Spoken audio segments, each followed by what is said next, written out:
Good evening and welcome to your weekend edition of Primetime News.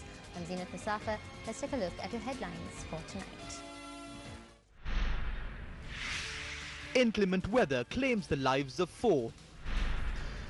Thunder showers expected tonight. Advisories issued to be vigilant of lightning. Death toll from Hagibis typhoon rises. Operations in search of the missing underway. Sajid speaks about the power possessed by the President under the 19th Amendment to the Constitution. Political culture should be changed, a statement from Gotabaya Rajapaksa. විරුද්ධවාදීන්ගේ කුමන්ත්‍රණ වලට ගොදුරු වෙලා අශෝභන ලෙස හැසිරෙන්නට අපිට පුළුවන්කමක් නැහැ. Anura's opinion of the second and third vote. අපිට ඡන්දෙ දින කෙනා ජාතික ජනබලවේගයට පමණක් ඡන්දෙ දිය යුතුයි. දෙක තුන මනාප සටහන් නොකළේ. Ceylon Workers' Congress to support Gotabaya. 500 Sri Lankans languishing in foreign prisons, according to an audit report. 2 children and a woman died after a tree collapsed onto a house in the Valley town last night. Heavy rains and strong winds in the area had uprooted the tree. 2 others who sustained injuries were admitted to the Valley Base Hospital, while one of them was transferred to the Badulla General Hospital.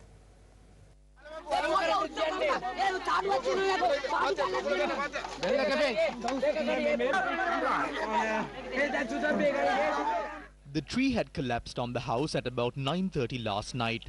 6 people from 2 families related to each other were in the house at the time of the incident. The house was completely destroyed after the tree collapsed onto it, and 3 people died on the spot. The deceased were 2 children aged 10 and 13 years and a 19-year-old woman.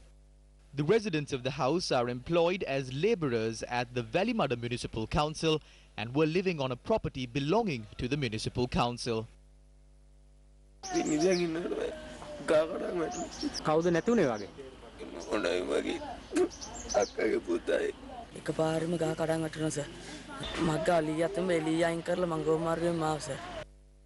Meanwhile, 1 person died after being struck by lightning last evening in Kodikaragoda, Moravaka. According to our correspondent, the man had been struck by lightning while he was eating outside his house. The deceased, named Shivakumar, was an estate employee. Strong winds caused minor damages to 2 houses in Nochiyagama, Anuradhapura. According to our correspondent, 1 person was injured in the area. Meanwhile, the Met Department predicts thunder showers and strong winds tonight. According to the Met Department, heavy showers of about 100 millimeters can be expected in the Sabragamua, Central, Uva, Southern, North Central and Vaiba provinces and in the Mana and Vaunia districts.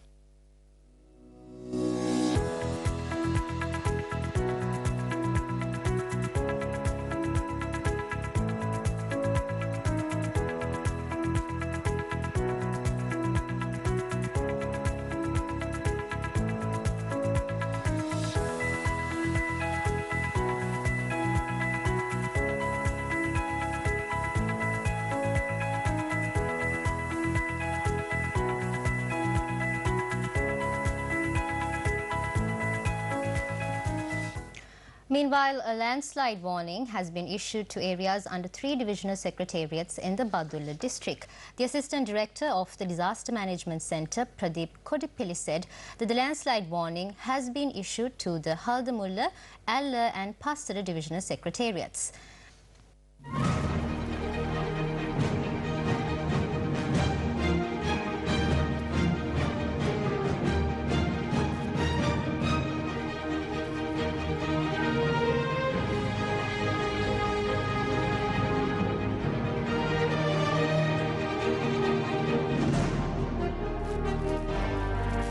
Now moving on to some news from the local political arena. Presidential candidate of the New Democratic Front, Sajid Premadasa, attended a meeting in the Vellavaya town today.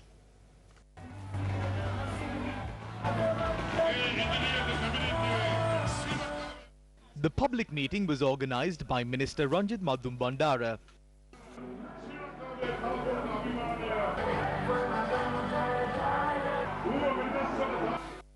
Politicians of the United National Party, public representatives and supporters took part in the rally.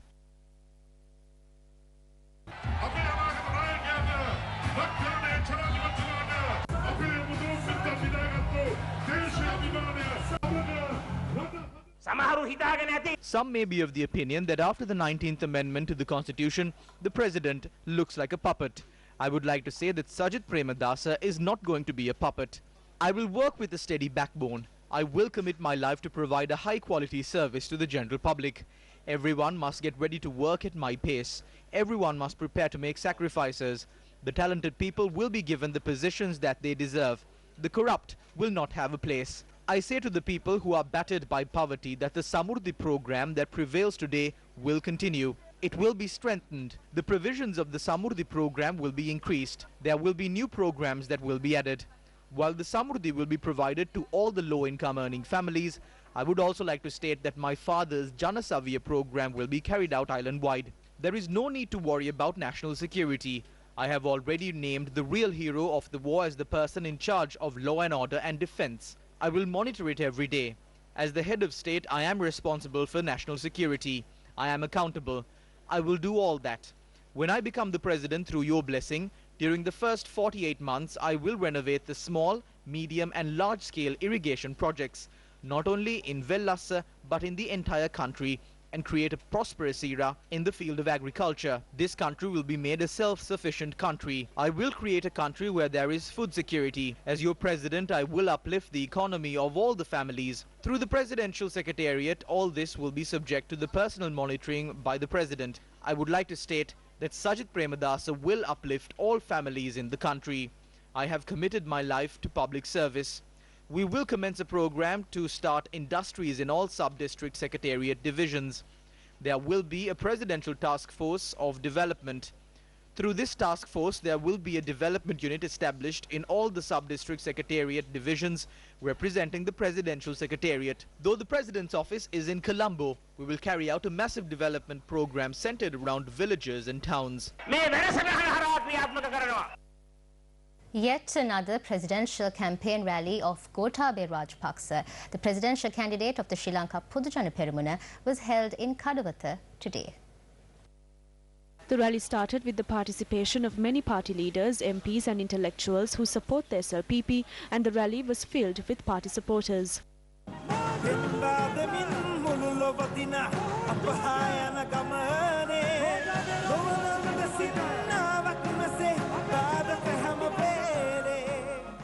Thereafter, leader of the SLPP, Mahinda Rajapaksa, also attended the rally.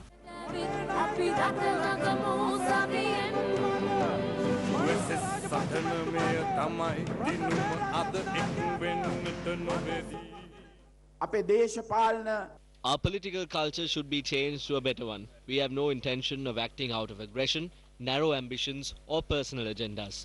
We have no intention of disgracing ourselves. Every party who have joined us have done so only because of our policies. I also have to say that the SLFP was a huge strength to us. We were able to increase our power up to 70% because they joined us. We welcome them dearly. The SLFP is the party which was started by SWRD Bandaranayake and our father D.A. Rajapaksa. It is from the SLFP that Mahinda Rajapaksa became president twice. Mahinda Rajapaksa Janadipatituma Devatawa මේ රටේ ජනාධිපති වුණේ ශ්‍රී ලංකා නිදහස් පක්ෂයෙනුයි.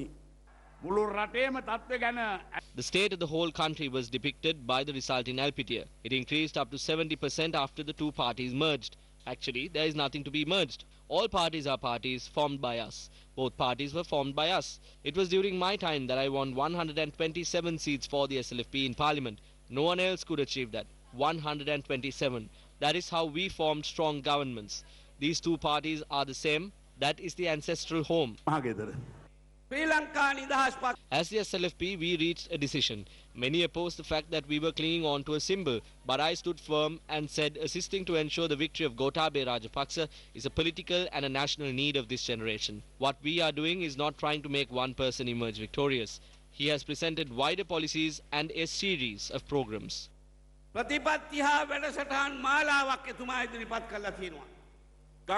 Supporters of the SLFP living in the rural areas, please do not be afraid.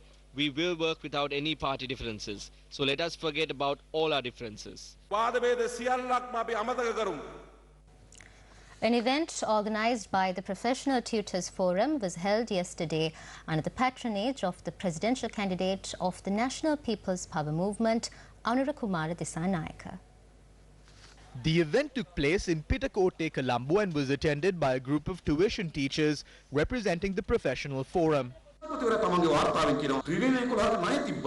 In a report, the Auditor General points out the asset base of the government is only 1.8% of its total debt stock of 11 trillion rupees. The social norm is to obtain a 10% commission on a transaction, but in this case the commission is 90%. Some claim Sri Lanka has crude oil and gas deposits. However, I think it is best if such natural deposits remain unidentified, because if we do discover oil, Sri Lanka will suffer the same fate of the Middle East. Hopefully our next generation or a good government will use these deposits to generate benefit. Andru Kumara Dissanayake also expressed the following views on voting for the second preference in the upcoming presidential election. As the National People's Power Movement, our stance is whoever votes for us must only vote for the National People's Power Movement and should refrain from selecting their second and third preferences. Anyone who votes for us cannot vote for any other party. For instance, SB Dissanayake can vote for Gotabaya and choose Sajith as his second preference. Vijay Munizoiza can vote for Sajith and choose Gotabaya as his second preference. Presidential candidate of the Janasitha Perumuna, Venerable Battaramulle Seelaratana Thero, expressed these views at a meeting held in Matara today. So far, no candidate has put forward his manifesto before the general public. Why is that? They are scared to reveal their policies. The reason for that is because the problems that our country is currently facing can only be identified by the clergy. No one who hopes to serve the people have presented their manifesto. Our manifesto has been unveiled and shown to the people everywhere. Today, elephants are dying and they have no place to go. People have taken over all the lands on which the elephants used to live on. That resulted in a massive increase in the human-elephant conflict. The third national conference of the Frontline Socialist Party was held at the Sugata Dasa Indoor Stadium today. The event was held under the auspices of presidential candidate of the Frontline Socialist Party, Duminda Nagamua. The future plans of the party were presented at the conference, and all those present also made a special pledge. විප්ලවීය වැඩපිළිවෙල යථාර්ථයක් කිරීම දෙසා කැපවන බවටත් එම උත්කෘෂ්ඨ අරමුණ මුදුන් පමුණුවා ලලිත් කුහන් සහෝදරු දෙන්න රාජපක්ෂලගේ පාලනය අතුරුදහන් කළා. It has been 8 years since the Lalit Kugan brothers were abducted, and we still do not know what happened to them. They stole them away from us. What is the challenge we have at this third national conference? The embassies in our country are controlling the politics of this country. It is the embassies like the American embassy, the Chinese embassy, and the Indian embassy that controls the politics of this country. They control these puppets, and the results of these actions affect us. It affects the people of this country. They will only get the commission they need if they move along this path. We are trapped. We know of the agreements that have been struck. What is this SOFA agreement? No matter which of these two teams win the election, we know that the lady from the American embassy will bring this agreement. She will bring it and ask them to sign it. After the 16th of this month, the act to abolish the pensions of state sector employees will be presented. The act that has been prepared to loot the EPF funds of the private sector employees is also due to be presented. They are waiting to loot the hundreds of thousands of acres of land belonging to the farming community of this country. We will have to watch this drama unfold after the 16th. We are taking this message to the general public. Let's think of what will happen to us after the 16th. When the elections are over, one of these actors will win and the general public of the country will lose. We're crossing over for a short commercial break, but do stay tuned for more news from the local political arena after these commercials. A rally in support of presidential candidate of the SLPP Gotabaya Rajapaksa was held in Ahaliyagoda today. Now, this was the response of the crowd when MP John Senaviratne got on stage to address the rally.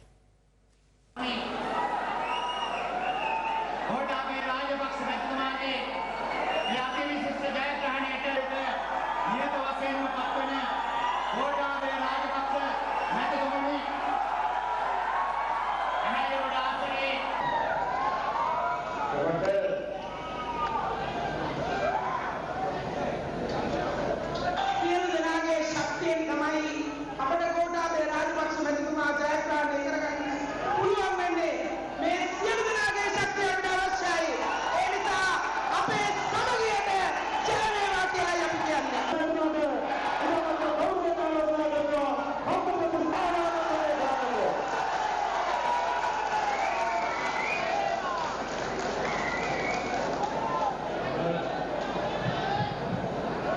වශයෙන්ම කනගාටු වෙනවා සමුන්නාන්සේලා මේ දක්වන ප්‍රතික්‍රියාව ගැන. මොකද මම හැමදාම UMP විරෝධී ප්‍රගතිශීලී පිටේ හිටපු කෙනෙක්. කිසිම දවසක මම ඒ ප්‍රගතිශීලී පිටට විරුද්ධව කටයුතු කරන්නේ නැහැ. Still in your local news, the Organisation to Protect the Sri Lanka Freedom Party convened a media briefing in Mirigama today.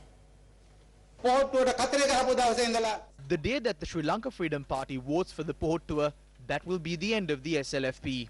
Voting for the symbol of the swan to protect the Sri Lanka Freedom Party is not something new to us. President Maithripala Sirisena contested and won from the symbol of the swan and became the chairman of the SLFP. A meeting of Sajith Premadasa will be held on the 15th of this month in Attanagalla, and I will be getting onto that stage.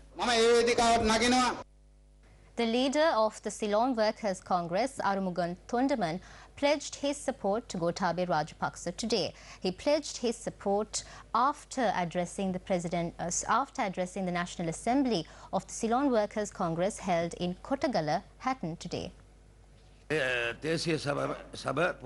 The party's National Assembly, that was chaired by the party secretary Shiva Raja, unanimously decided to support Gotabaya Rajapaksa. They have accepted 32 demands made by us and assured us that those will be included in their manifesto. We will begin working on them during a specified time period after the appointment. Now, according to Minister P. Digambaran, Arumugan Thundaman pledging his support to Gotabaya Rajapaksa is not a new development. He made these remarks while in Hatton today. The SLPP and the SLFP are basically the same political party. The number of votes they will obtain this time will be similar to what they obtained last time. Though they now identify themselves as different parties, at one point they were all members of the SLFP. Therefore, this is not an issue to us. The Ceylon Workers' Congress was a contestant last time. They too were part of this party and obtained 175,000 votes from the Muskelia electorate. We have worked hard for the people. Sajith Premadasa will obtain more votes and win. I believe Sajith Premadasa does not have to hold any meetings. The people have already decided to vote for him. Information has come to light that over 500 Sri Lankan expatriates are languishing in prisons under various charges. Now, this was revealed in the Auditor General's report on the present situation of the foreign employment sector in the country. Sri Lankan expatriates have been incarcerated in 13 different countries and 206 of them are being held in Kuwait. 168 of the 500 detainees have been detained under drug trafficking charges. Many of the incarcerated expatriates have been sentenced to a term of over 15 years or life imprisonment. Other charges against them include theft, murder and charges of breaking in. The reason for such a situation to arise has also been identified in the Auditor General's report. The report states that 8,238 falsely prepared family background reports of women who travel for work overseas have been identified during the time period between 2014 and 2016. The report also cites irregularities in workers flying overseas and failure to properly investigate complaints filed against foreign employment agencies. 4,067 complaints against foreign employment agencies were not investigated during the past 5 years. The report also indicates that during the past 3 years, 10,324 Sri Lankan women have been sent to safe shelters after travelling for work overseas. The Auditor General recommended that the Sri Lanka Bureau of Foreign Employment Act No. 21 of 1985 be amended to include provisions for the protection of expatriates. The recommendations also include the establishment of an independent institution to regulate the foreign employment sector. Today is the Wap Full Moon Poya Day, which marks the end of the Was season for bhikkhus. According to the ancient scriptures of the Buddha Sasana, it was on a day like today that Lord Buddha concluded the Vas retreat and travelled to Sankasapura from the Tautissa paradise. While monks who obtain Peravas end their Vas season on the Vap full moon Poya day, other monks who obtain Pasuvas end their Vas season on the Il full moon Poya day. The Vap Poya day is also regarded as the Poya day where the Katina Chivara Puja begins. Vappoya Day is also important since several key incidents including Prince Aritha leaving for Dambadiva to request for a branch of the sacred Jayashree Mahabodhi had taken place on a Vappoya Day. Several events were organized in various temples across the country today to celebrate the Vap full moon Poya Day. Meanwhile, a Buddha Puja was held earlier today at the Shakya Malakya, which is situated opposite the head office of the Capital Maharaj Organisation Limited. This Buddha Puja was sponsored by Harrison's Colombo Private Limited and Jones Carriers Private Limited attached to the Capital Maharaj Organisation Limited.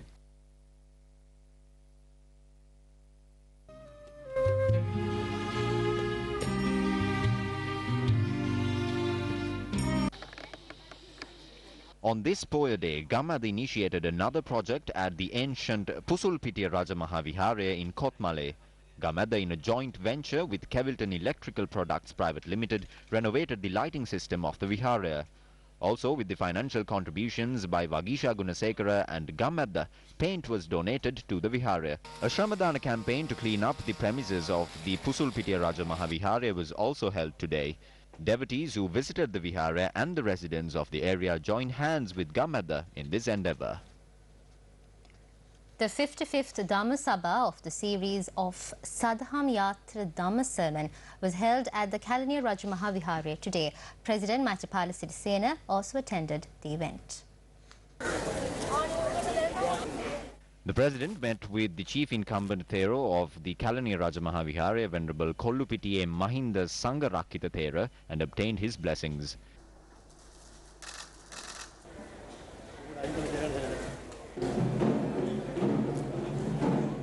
Today's Sadham Yatra Dhamma Sermon was delivered by Venerable Lunugam Vehere Narada Thera.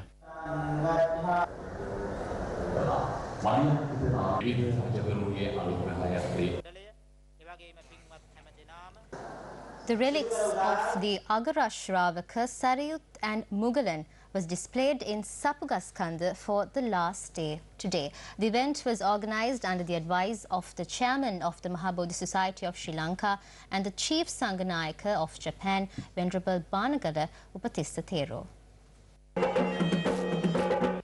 Many devotees arrived at the Abesekara Ramaya in Sapugaskanda to pay homage to the sacred relics.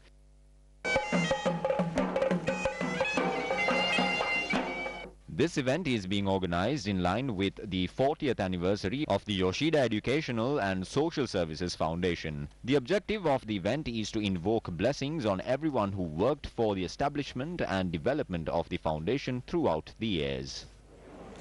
The Sunday Times reported today that in the absence of foreign investments for sections of the Central Expressway project, the Cabinet has approved a proposal by the Ministry of Highways and Road Development to obtain a loan of 60 billion rupees from 3 state banks. The article reads, approval has been granted to obtain funding from the People's Bank, the National Savings Bank and the Bank of Ceylon to complete the section between Meerigama to Kurunegala, Stage 2 of the Central Expressway. As a security for the loans, the Ministry has proposed that the annual toll collections from other expressways could be made use of, with the toll revenue set to increase by next year. The project was due to be completed in November this year, but has now been delayed till May next year. The Cabinet paper has noted that if the work of the project is stopped, heavy compensation will have to be paid to contractors with a drastic social impact due to stoppage of employment of around 5,000 direct employees of the local contracting companies. The Cabinet paper also notes that in addition, other road construction contracts already awarded to various construction companies have been held up due to non-availability of funds to pay compensation for land acquisition amounting to 9.5 billion rupees. It also claims heavy compensation will have to be paid to these contractors as well if the projects are delayed. At a time when it is nationally acknowledged that Sri Lanka's economy has been severely mismanaged, it raises serious concerns that this government is proposing to add to the burden of the State Bank. Contractors involved in the second phase of the highway project have already relied on the state banks for funding. The state banks are yet to see a return. Individuals and corporates enjoying political patronage with this government have used this position to obtain vast funds from the state banks, and several of them have ended up in non-performing portfolio of the banks. The loans outstanding for the building of highways during the Rajapaksa administration are still being paid, and this government, stuck as it is for money, are now proposing to fund new borrowing by using the proceeds from the toll fees of expressways as a guarantee. It would be relevant to establish if ministers responsible for this series of mismanagement will be held accountable. Included in this series of financial mismanagement is the classic example of the Rajgiriya flyover, which has done nothing to ease the burden of traffic thanks to the faulty direction of the bridge's layout. It becomes clear that contractors who currently enjoy close links with the government and its ministers have successfully managed the pursuit of profit at the expense of the public need. And that's a wrap of Primetime News. Thank you for watching. Good night.